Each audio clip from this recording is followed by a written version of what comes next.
The universe began with the question, who am I? The universe began an existential crisis. Crisis is a Greek word meaning separation. In the beginning was nothing. Nothingness is the first principle, the undifferentiated unity, the absolute, the abyss, the eternal liberty before nature and creature, the infinite. The infinite cannot be known as a thing distinguishable from other things, since there is nothing outside of infinity. Therefore, the infinite is an unknowable nothing, even to itself. Yet the infinite desired to know itself. Contrariety is the very condition and basis of manifestation. Without differentiation, there can be no knowledge, because nothing can be known apart from its opposite. By itself, nothing has existence. Being needs its own absence to know itself.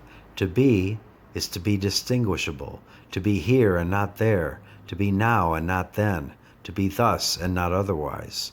With division comes manifestation, consciousness, and knowledge. And so, in its desire for self-knowledge, the one divided into two, a dark and a light principle. Prior to the initial crisis, God is only a potential mind with an unformed longing to know itself.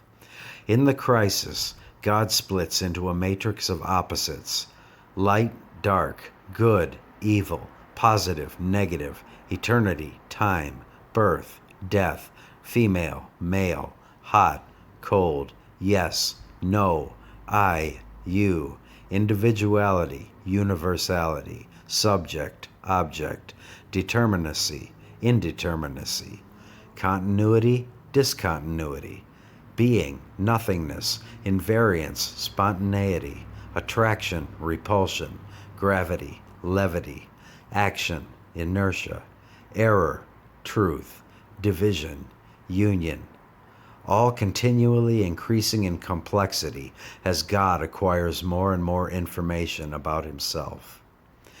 But self-knowledge comes at a terrible price. The crisis is the fall of God into the world of nature. The anguish of separation is intolerable, so at the same instant of the crisis, the now differentiated Godhead wills to introduce itself into something, into properties, into nature, and through nature into glory and majesty. The differentiated light and dark rush back to one another, and from this violent collision of polarities, a third infinite differentiated energy explodes into particles, nebulae, galaxies, stars, planets, life, ourselves. The material universe is the third hypostasis of the Holy Trinity, the child birthed by the hellish Father and heavenly Mother. The Trinity is Father, Mother, creation. Hell and heaven are not created places, but uncreated states, and exist everywhere.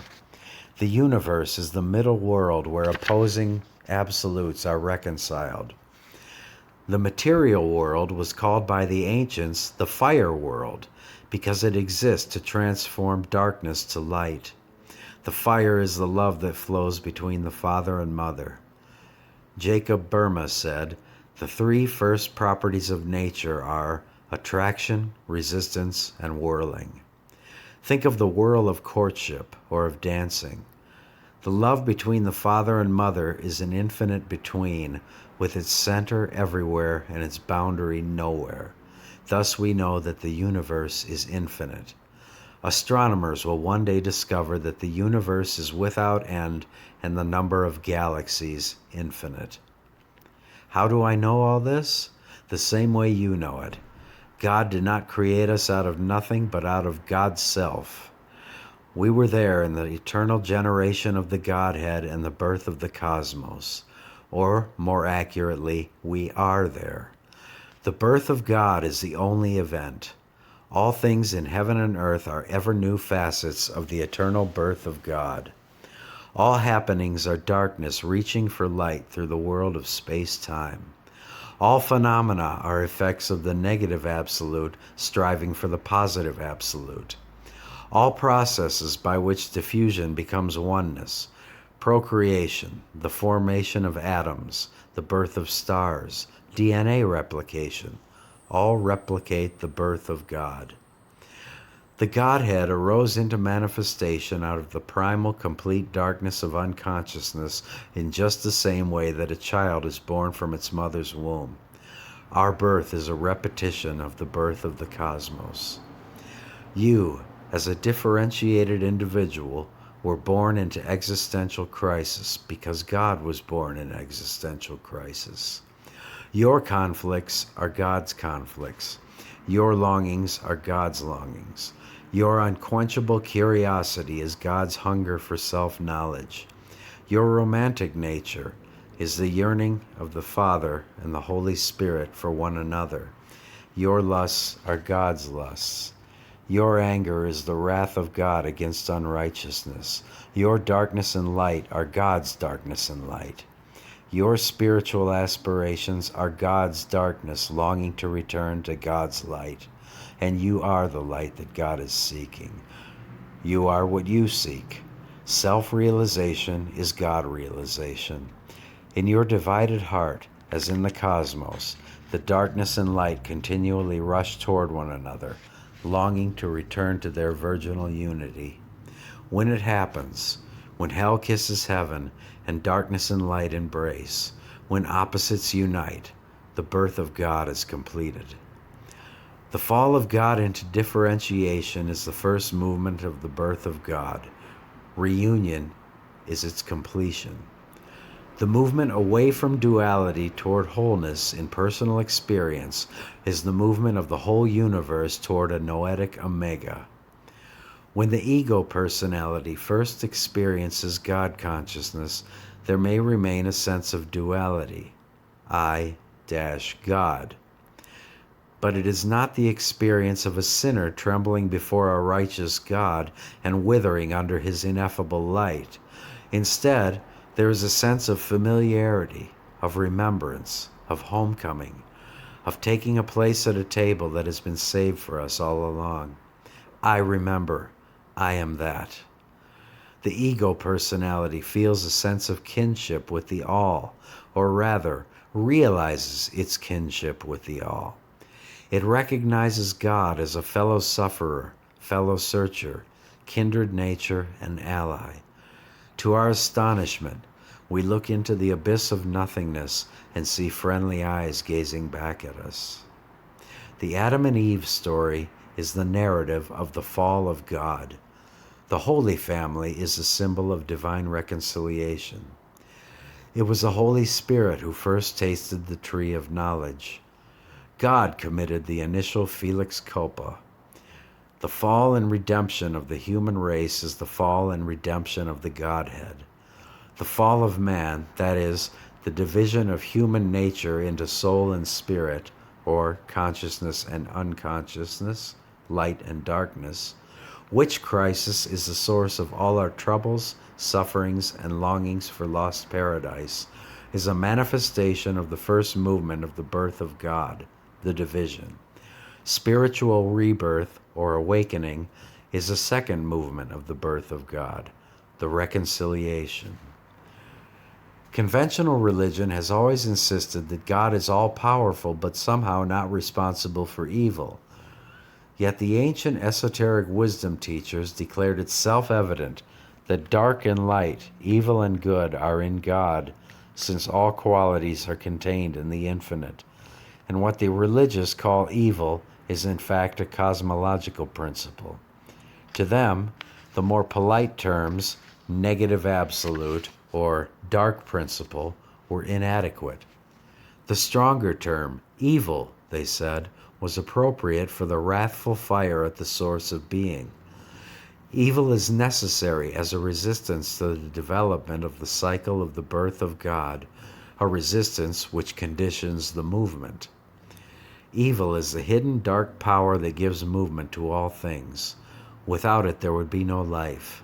Wrath and love are the two qualities in all powers, in God, in the stars, and the elements, and in all sentient beings, and nothing in nature can subsist without these polarities.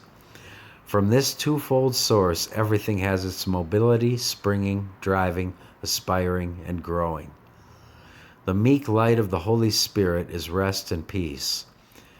The fierce, dark fire of the Father is the power that makes all things operational and generative. This double impulse causes all things to procreate and to destroy, to increase and decrease, to flourish and to perish, to desire and to hate. The wrathfulness lusts after the good. That is, wrath desires that which is not itself. Thus, wrath propels us away from itself toward the one light. Without contraries is no progression. Attraction and repulsion, reason and energy, love and hate are necessary to human existence. From these contraries spring what the religious call good and evil. Good is the passive that obeys reason. Evil is the active springing from energy. Good is heaven. Evil is hell. Thus, one portion of being is the prolific, the other the devouring. But the prolific would cease to be the prolific unless the devourer, as a sea, received the excess of his delights. Some will say, is not God alone the prolific? I answer, God only acts and is in existing beings or men. That's William Blake from The Marriage of Heaven and Hell. There is only one consciousness in the universe, and we are it. Einstein discovered that there is no such thing as matter. There is only energy. What we call matter is only energy in extremely concentrated form. Likewise, there is no individuality. What we call an individual is only consciousness in extremely concentrated form. At the hour of death, we are reabsorbed into the universal consciousness and find that nothing has changed. After the dissolution of the mortal body and the ego identity, we remain the same person we always were because there is only one person. That is why we are at our best and our happiest in moments of self-forgetfulness. When the consciousness I am becomes the consciousness I am that, I am all. When the sense of distinction or separation is absent, only love remains. But as Boehme says, where God is not manifested in a thing, in unity, there is an anguishing, burning fire. Enlightenment is not a matter of attainment, but of realization, not something earned through a long, arduous course of spiritual discipline, not a climb to the top of Mount Enlightenment, but opening our eyes and realizing that we are on the mountaintop where we have always been. Realization means that what has always been true becomes real to us. Says Walter Lanyon, you will shout for joy, not because of victory over evil, but because you have at last realized that the kingdom of heaven is not a place of overcoming evil, but of revelation, which is above the belief in a divided universe. Awake, you that sleep, and Christ shall give thee light. End quote. Why do we not use the term monad instead of the ungainly non-duality? Because the monad vanishes with the birth of God. Now unity is in the number 3. There is no going back to Edenic innocence, but we may return to Edenic bliss, not as unconscious potentiality, but now as fully conscious and free knowers, lovers, and choosers. That is why evil is necessary to existence. That is how the crisis elevated being to a higher state. That is why the crisis had to happen. The universe began in unity. It ends in union of opposites. Non-duality is the term that happens to be in use these days, but non-duality, it seems to me, is a negative word. Like atheism, it denotes an ideology that defines itself by what it is not. I believe that non-duality will eventually be replaced by a more expressive word, union. More on that, perhaps, in a later volume.